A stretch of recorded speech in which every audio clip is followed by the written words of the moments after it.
This GeekWire podcast is brought to you by BECU. Stay tuned to the break as Brian Westbrook interviews BECU's Stacy Black for today's Money Hack about financial strategies for navigating unexpected career change. For more money hacks, check out geekwire.com/BECU. What do you get when you build a $3.5 billion startup without an office? We'll look at how Chainguard is redefining remote work and what other startups can learn from its approach. You don't like my AI intros? It sounded nice. Is it obvious that ChatGPT wrote that?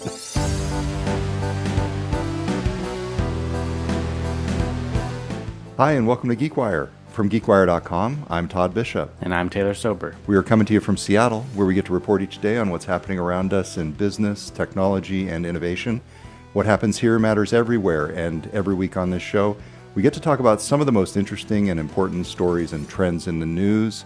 Hey, before we jump in this week, Taylor, I wanted to mention the GeekWire Awards are coming up next week, April 30th, here in Seattle. This is our chance to recognize the top startups, the top innovators, the top leaders in Pacific Northwest tech.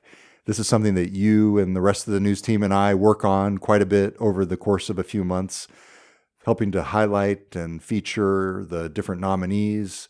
This is always a fun event. A lot of big categories: Startup of the Year, CEO of the Year. Let's see who's best in Pacific Northwest tech. Next Tech Titan is the one that I always watch. We've talked about this on the show in the past. It's sort of predictive in that it's saying, hey, this is the company that's on the rise, even more so than Startup of the Year. So I always pay really close attention to that.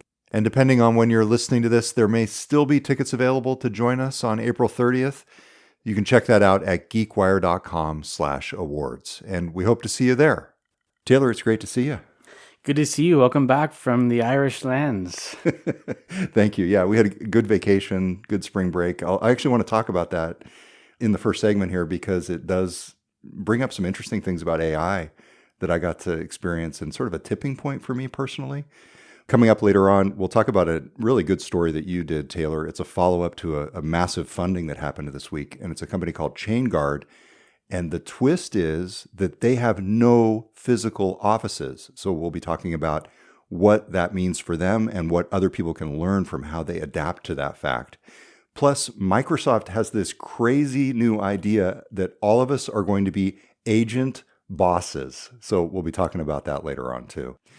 All right, but first, I do want to talk a little bit about my trip because, as I mentioned, it was a tipping point for me. First off, I have to say thank you to the human in the room here because you gave me some really good tips that I kept repeating to my wife over and over again on the trip related to driving.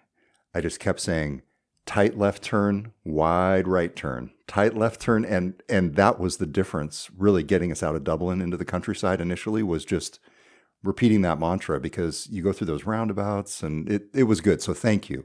Hey, humans are still good for something around here. But I found myself really for the first time this trip defaulting my questions to ChatGPT, not to Google. And by the time the trip was over, I had so many chats in my Ireland folder in ChatGPT. It was just remarkable to sit there and think how much my own habits had changed to the point of driving. We were on the motorway. And of course, we know on a regular two-way street, you're driving on the left side in Ireland. But it wasn't clear which was the passing lane on the motorway. And so I literally put into ChatGPT, which is the passing lane on the motorway. And she was sort of camped out in the right-hand side on the motorway. And it said, okay, the right-hand side is the passing lane. And so she moved over and literally 5 cars zoomed past us. It was just everything. And the real breakthrough for me, though, was this was in part an ancestry trip for her. And she had dug up a bunch of documents, including some property records, some deeds and lease records dating back to the early 1800s up near Belmullet, which is in the northwest coast of the Republic of Ireland. And the night before we were going to go out and sort of explore these areas, I put the property record, just the printed property record with just lines of text and numbers into ChatGPT and said, hey, can you help me find where this actually is on a map? Taylor, it was amazing just what it was able to do in terms of guiding me through the steps. And that's really where I've been finding the value lately, is not asking AI to do something for me, but asking AI how I can do something. That to me is the key. Everybody wants this kind of magic wand with AI, but to me, it's really a hammer and a tool. And why was this, whether it's the ancestry discovery or the driving advice, what's the difference between what we do now, which is go to google.com and try to find the answer? Like, maybe it's faster, but it almost feels like you had a personal travel buddy sitting in your back seat or on your shoulder for this trip. Yes, and I should mention my wife actually used it extensively in the planning. I signed her up for a ChatGPT paid account, and she ended up booking things based on the recommendations of ChatGPT. And again, it's not saying to these AI chatbots yet, hey, do this for me. It's how can I do this? And actually, this really gets into the Microsoft story that we're going to be talking about later on. But for me, the real power is in personal empowerment, using the technology to be better myself. Just this morning, we had a problem with our thermostat in the house, and it's just become my reflex. I took a picture of the thermostat and I said, how do I get the cover off of this thermostat? I was struggling with it. And it just said, oh, there's a screw under there, dummy. It didn't say that. I wish it would say that. But that was the gist. Oh, there's a screw. Unscrew it. It could see the model number on the thermostat. For me, I know that Google has their instant answers thing that comes up, but I feel like I can trust ChatGPT. And for me, there's a big difference between the free and the paid version. And I am on the paid version, and I think that matters. I think you get better results, better answers from the paid version, for better or worse. And it's just become kind of this companion in a way that I don't think of Google. And frankly, I don't think Google search is giving me the quality of chat experience that I'm getting from ChatGPT. Google main search, and then Gemini is good, but frankly, when I do head-to-head comparisons of ChatGPT 4.0 versus Gemini 2.5 Flash right now, those are sort of the two premier versions, at least that I have access to, I end up liking the ChatGPT response better more often. So you used GPT on your trip. It helped you with the ancestry, but I know you also mentioned to me that there was a local that helped you too. So I think it's interesting. So how you had the AI helping you, but you also had the human touch, right? For sure. But again, the night before, we had not heard of this special visitor center that was out on the peninsula. And the way that we found this local historian and genealogist by the name of Pap Murphy, who was amazing, was first by getting the recommendation from ChatGPT to go to the visitor center, and then, yes, to your point, having a actual real human conversation with one of the guides there who told us about this historian and said, you should go out to this place, out in the sticks out there in rural Ireland and find this guy. And we did, and it was amazing. But to your point, I think to me, it's the combination of the human and the technology and what that can do, and leveraging the technology to have a more human experience. Yeah, I think travel is an interesting sector for technology in general, right? I was thinking about Expedia, which is based right here in our backyard, and how Expedia more or less replaced the traditional travel agent that you trusted to go book your trip. And now we're all used to booking our trips on Google Flights or Expedia.com or what have you. What is the next phase of this, right? Is GPT going to be able to not only tell you the flight path or the destination times or the hotel bookings, but actually take that action for you and start booking things, paying for your tickets through GPT? I think this might get into our conversation about Microsoft's predictions for the future. Actually, that's a great teaser. So let's talk about that when we come back. We'll talk about Microsoft's vision for all of us being agent bosses. That's coming up next. Welcome back. It's Todd Bishop with Taylor Soper. So Taylor, you were just talking about what comes next after these AI chatbots, and Microsoft presented this big vision for this week as part of its latest Work Trend Index. They laid out this roadmap for how they see the world transitioning from basic chatbots, like we're talking about, to autonomous agents that can act on their own, that can handle complex workflows. And the whole idea, Microsoft says, is that eventually individuals will become managers of fleets of AI agents.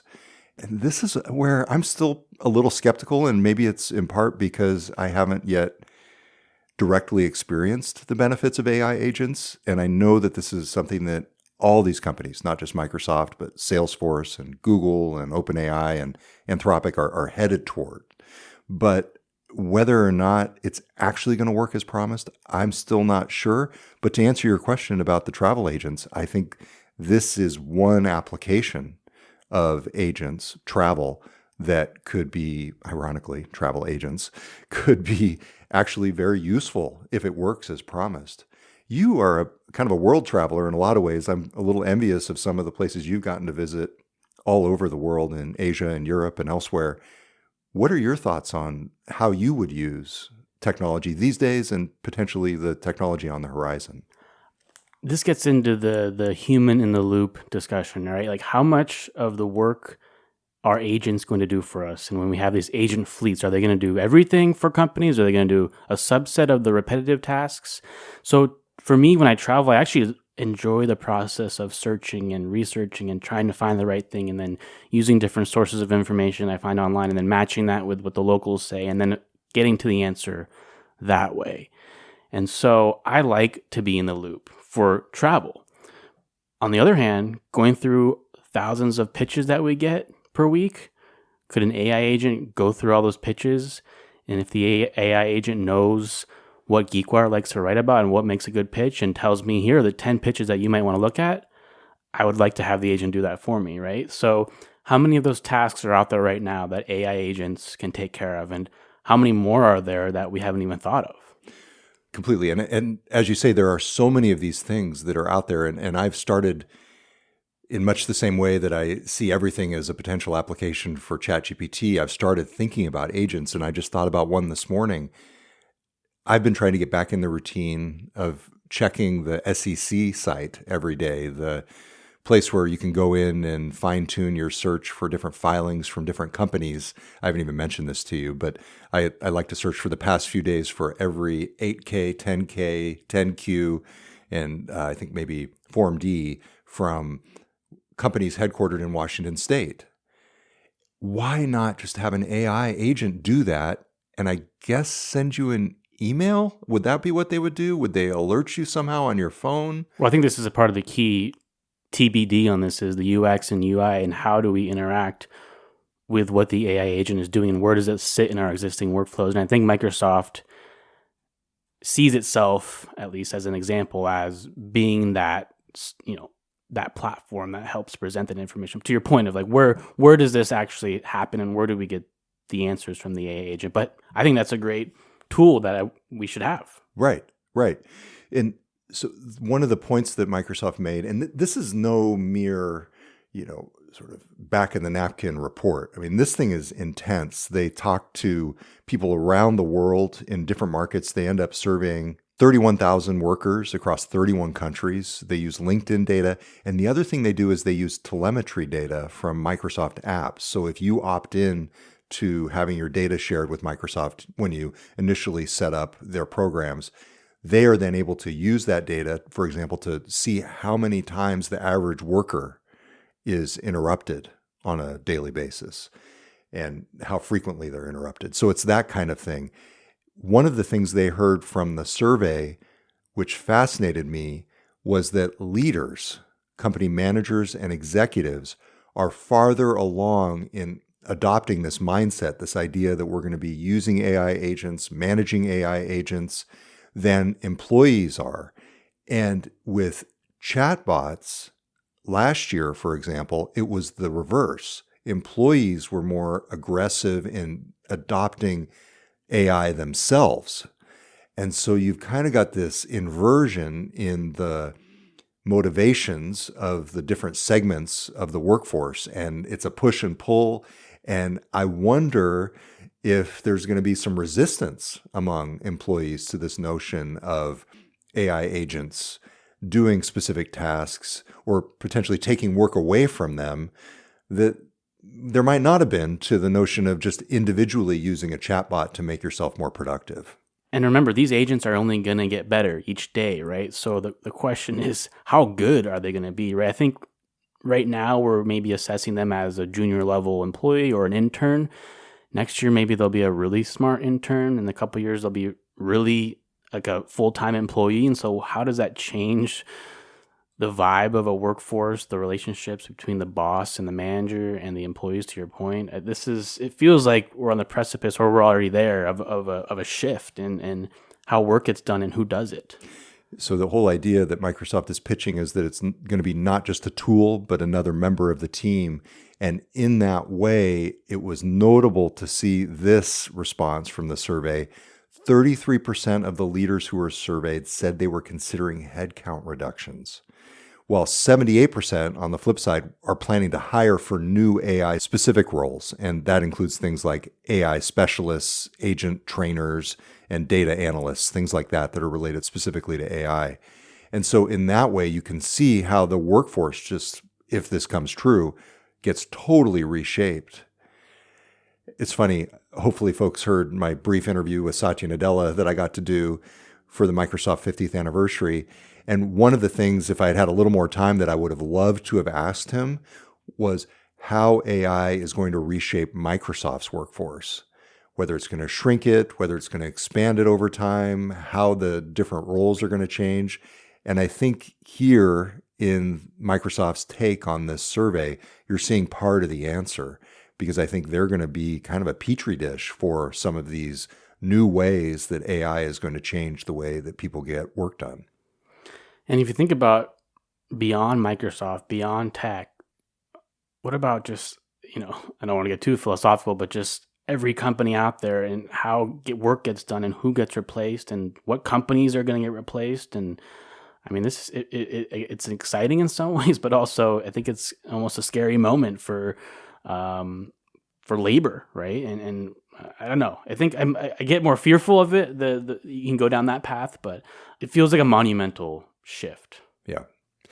One of the things that Microsoft cautioned was that it's really going to take clear communication by leaders, and also it's going to take retraining and making sure that everybody knows what's happening. You can't kind of do this in a black box and expect a good outcome. You have to make sure that your larger workforce understands the shift that's taking place. And we've seen this in some really great LinkedIn posts recently. There was one by the Box CEO, Aaron Levy. There was another one just recently by the Shopify CEO. And there are certain CEOs out there, especially of Silicon Valley firms, that are being very clear. Like, it is the mandate that their employees need to start using these things and basically become AI first in their jobs. Yeah, and I think the debate or discussion over the past couple of years, since GPT went viral, was, where is the actual value, especially in enterprise? Are these agents or AI tools actually helping us, actually creating value? And it feels like we've hit some type of step change with that in the past couple of months, where you're really starting to see, this is obviously making us more efficient, and we can maybe trust these agents a little more. You'll still need that human in the loop, I think, absolutely. But AI and agents seem to be taking up more of those steps of the work process. Just something that I figured out how to do in the past week. I'm basically, for every story I do, I've got a ChatGPT thread or a Gemini thread, and I'm using it to help brainstorm questions in advance. And then once I do an interview, I'm uploading the transcript and saying, what do you think? How did I do? Asking for feedback on my interview, asking it for key facts that I can put into a story, running my lead by it, asking for feedback. I'm like bouncing things off of it all through the process. I've shown you some of what I do. And even just today, I figured out, oh my gosh, at the very end of the process, I can say, write my SEO headline. In other words, the headline that's going to be optimized for search engines, which we do, but usually we do manually. Oh, hey, generate tags for WordPress in our content management system, and I can just copy paste them. I mean, all of these kind of menial tasks that are just sometimes very, cumbersome parts of the process don't really use my own creative expertise. I mean, to come up with tags for a story, those are the kinds of things that ideally you can offload to the AI to free yourself up for more creativity on a human level. That's the promise. I think that's what companies are looking at and saying, yeah, let's let's free up the rote work and get our human employees doing things that humans can do. And I think my big takeaway is it's up to each employee to figure out how to do that, maybe with guidance and principles and guardrails from the company. But there is so much individual empowerment here that is possible that I think it's on every single person inside the organization to figure out how to do it, organizations writ large. And that's one of the coolest things about this whole era. And I recognize there are downsides, and I'm a geek. I love this stuff. It's been very fun over the past 2.5 years to experience this stuff, to try it, to get to know it, to report on it, in part just by giving things a shot, seeing what works and what doesn't. And not all of it works, but it's got to be one of the most exciting eras of time that I've gotten a chance to cover as a reporter. Yeah, and it helped you find your ancestry in Ireland too. Yes, exactly. All right. Hey, coming up, let's talk about remote work and the unusual approach being taken by a company that's sort of based here in Seattle, I guess, technically. That's coming up next. All right, Chainguard. First off, Taylor, there was some big news involving this company. They had a big funding round at a $3.5 billion valuation. Were they already one of the region's unicorns? They were. Last year, they raised their Series C at a $1.12 billion valuation. Less than a year later, their valuation, as you said, up to 3.5 with a B billion. I mean, this is one of the fastest growing companies, here and across the nation.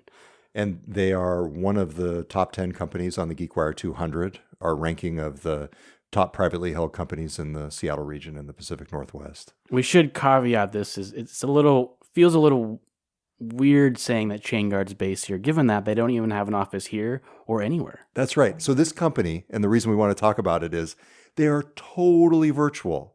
They are technically based kind of in their corporate documents, I guess, in Kirkland, Washington, which is just east of Seattle. But they don't have a headquarters. And you did a really smart follow-up on the fundraising story, talking with the CEO about how they do it. And this was really interesting to me because I think there are some lessons in here for everybody, even if you're hybrid or in person, frankly. And they have 350 employees, more than 350 employees. So how do they do it?